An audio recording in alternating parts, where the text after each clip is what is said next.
ઓમ નમો નારાયણ. જય માતાજી મિત્રો. આજે આપણે છીએ પુરીમાં જગન્નાથ મંદિરના દર્શન કરવા આપણે આવ્યા છીએ. આ મંદિરની ખાસિયત અને જો અહીંના મહિમાની વાત કરીએ તો આ મંદિરનો જે ધજા છે એ હંમેશા માટે પવનથી વિપરીત દિશામાં જ ફરકે છે. અને એમ એક લોકવાયકા છે કે આ મંદિરના શિખર ઉપર જે 14 ફૂટનો જે દંડો છે, ચક્ર, ભગવાન સુદર્શન ચક્ર, ભગવાન કૃષ્ણના જે સુદર્શન ચક્ર છે એવું શિખર ઉપર ચક્ર રાખવામાં આવ્યું છે. અને એ ચક્ર ઉપર રોજ ભગવાનની એક ધજા ચડાવવામાં આવે છે. એક લોક માન્યતા પ્રમાણે જો ધજા ન ચડાવે તો આ મંદિર આગલા 18 વર્ષ માટે બંધ થઈ જાય, એક એવી લોકમાન્ય છે. અહીંયા હંમેશા માટે આ મંદિરથી જે પવન હાલતો હોય એ દિશાથી વિપરીત દિશામાં જ ભગવાન જગન્નાથનો ધજા ફરકે છે. અને આ શિખર ઉપર આપ જોઈ રહ્યા છો, શિખર ઉપર ધજા અત્યારે ચડાવવા જાય છે. અને આ શિખર ઉપર એક આરતી થશે.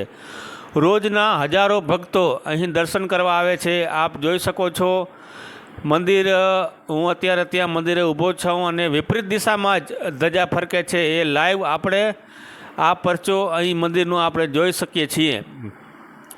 બીજા આ મંદિરની ખાસિયતની વાત કરીએ તો આ મંદિરની ઉપર જે મીંડું, જે શિખર છે ત્યાં ધજા ચડા, અને જેટલા ભક્તો અહીં દર્શન કરવા આવે છે એ ભક્તો માટે પ્રસાદ અહીંયા બનાવવામાં આવે છે. એ પણ એક વૈજ્ઞાનિક તારણ છે કે 7 જે માટીના વાસણ છે એમાં રસોઈ બનાવવામાં આવે છે. પણ કુદરતનો એક ચમત્કાર કે નીચે રહેલું જે માટલું છે એમાં પ્રથમ રસોઈ બનવી જોઈએ, પણ એથી વિપરીત ઉપરનું માટલું હોય છે એમાં પ્રથમ રસોઈ બને છે, પછી નીચેના માટલામાં રસોઈ બને છે. આ મંદિર ઉપરથી ક્યારેય કોઈ હેલિકોપ્ટર, રેમાન કે ડ્રોન એ ઉડાડવાની સખત મનાઈ છે. એવું સરકાર તરફથી નહીં, પણ કુદરતી રીતે જ અહીં કોઈ રેમાન, હેલિકોપ્ટર કે કોઈ ઉડી શકતું નથી. એક એ મંદિરની અહીં ખાસિયત છે. આ મંદિર ઉપર તમે જેવા અંદર જાઓ, મંદિરના પ્રથમ દરવાજા તમે પગ મૂકો એટલે તમને દરિયાના મોજાનો અવાજ સંભળાય, પણ જેવા તમે અંદર જાઓ કે પછી અવાજ આવતો નથી. આ મંદિરમાં બલભદ્ર, ભગવાન જગન્નાથ અને સુભદ્રાબેનનું પુત્રો જે છે એની મૂર્તિ મૂકવામાં આવી છે. આ મંદિરનો સીધો નાતો ગુજરાતમાં આવેલા સોમનાથ મંદિરની બાજુમાં પ્રભાસ ક્ષેત્રથી છે. પ્રભાસ ક્ષેત્ર એટલે કે જ્યાં ભગવાન કૃષ્ણ સ્વધામ ગયા હતા એ મંદિર પ્રભાસ પાટણ જે કહેવાય છે. પ્રભાસ પાટણમાં આવેલા માધવરાયજીના મંદિર એટલે કે પ્રભાસ ક્ષેત્રમાં આવેલા ભગવાન કે જ્યાં પદ્માસન વાળીને ભગવાન બેઠા હોય છે ને પારાધી અને બાણ મારે છે અને ભગવાન સ્વધામ પધારે છે.